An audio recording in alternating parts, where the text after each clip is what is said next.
In this training tip, I'm going to help you teach your dog not to jump up on you. In a future training tip, I will help you teach your dog not to jump up on other people when they greet them. But for now, let's just focus on not jumping up on us or the kids. So, why do dogs like to jump up on us? Well, because sometimes they're reinforced for it.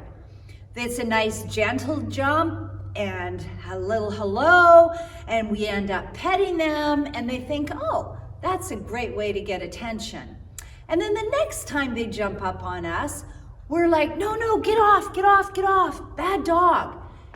Because we've got our good clothes on, they've got muddy paw prints, and we don't want them to jump up on us.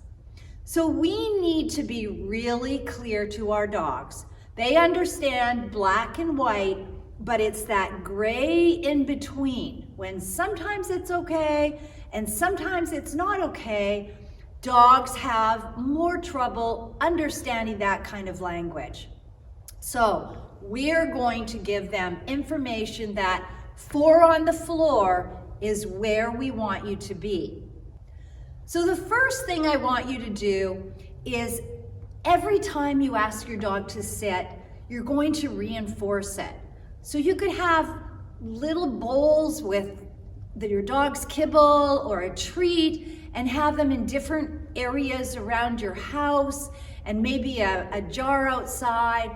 And when you ask your dog to sit, you're going to reinforce and give him a cookie for that. And when you're out and about, you can have some treats in your pockets. I always do because I like to reinforce my dogs for checking in. But we're going to use the treat in our pocket when we're out for a walk. We say sit, we're going to give the dog reinforcement for that.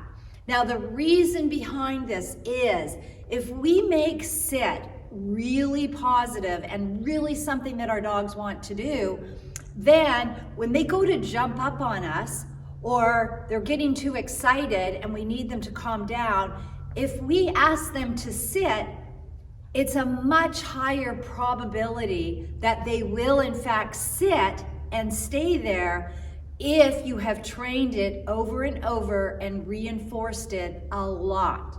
So number 1, I want you to give your dog the sit cue, sit, and give him reinforcement for it. And then when your dog gets too excited and wants to jump up on you, quickly say sit before he gets the chance to jump up. Now, especially in the early stages, I like to reinforce their decision to do that sit as much as I possibly can. Once it really gets ingrained, you don't always have to have treats available because now the dog understands what the behavior is. Now, this is going to be much harder to do with children, but you can still include them in the training process. Your child should be able to tell your dog to sit and hand them a treat.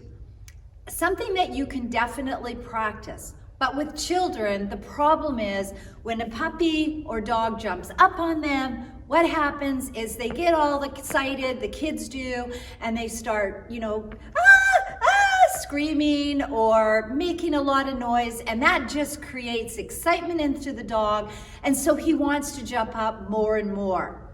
So one thing that you can tell your children is when this starts to happen is stand like a tree.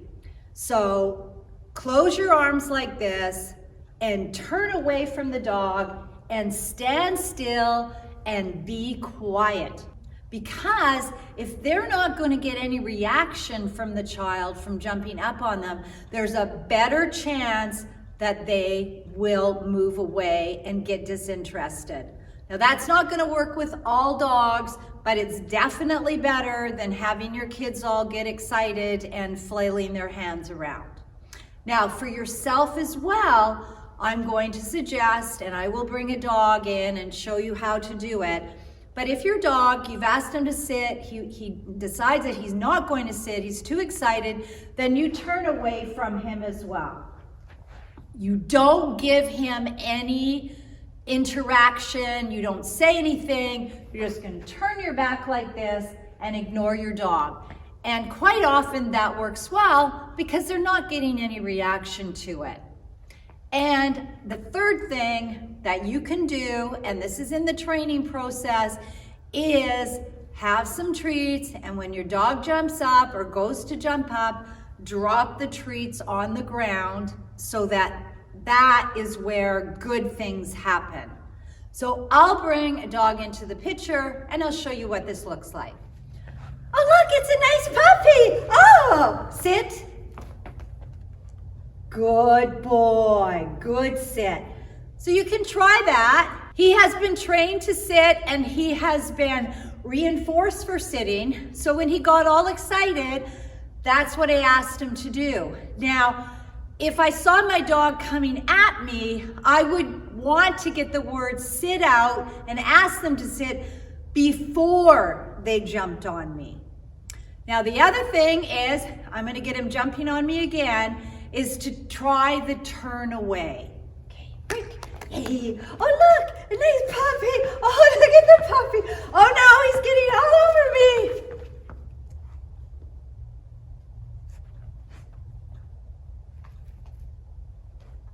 Yes, good boy.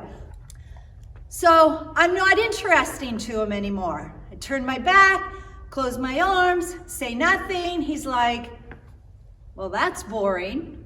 So you try that. And the other thing that you can do is the treat drop game.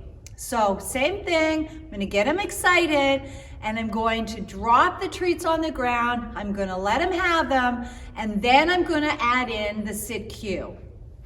Oh, look it! Hi, how's the puppy? How's a nice puppy? Oh. Sit. Good sit. Good sit. So if you're really having trouble getting your dog off of you, drop the treats on the ground and then ask for the sit. And because the treats are on the ground, that is a good place to be, is down here and not up here. Now, one of the old school things that I was told to do many, many years ago, and is still done today, is when the dog jumps up at you, you knee them in the chest, or you do some kind of correction to them. And I can tell you that doesn't work well with a lot of dogs. If you did it to the wrong dog, it could bring out aggression, and you could actually end up hurting your dog and injuring him if he was coming at you too fast or you just need him in the wrong place. And it's not something that I want to do to my dog. So have fun training this technique, but be serious with it, because your consistency is what is going to make the difference. And it will help your dog to understand that the reinforcement is not up here, everything down below and 4 on the floor. That's what gets you a good dog.